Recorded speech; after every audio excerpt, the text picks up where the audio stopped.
Did you ever walk into a specialty coffee shop and look at all those menu options and have no idea what you were going to get? Well, we're going to clear up some of that stuff for you.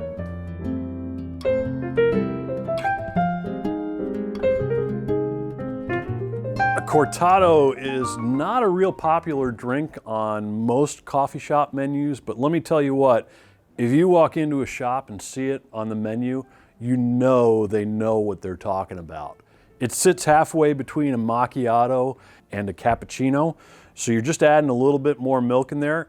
A Cortado is typically a Spanish drink. It's real popular in Spain and Portugal, and what you're going to get is 1.5 to 2 ounces of espresso cut with about another 1.5 to 2 ounces of steamed sweet milk. It's a fantastic coffee drink. You get a lot of the coffee flavor to it, and just tones down some of the acidity of the espresso with that steamed milk.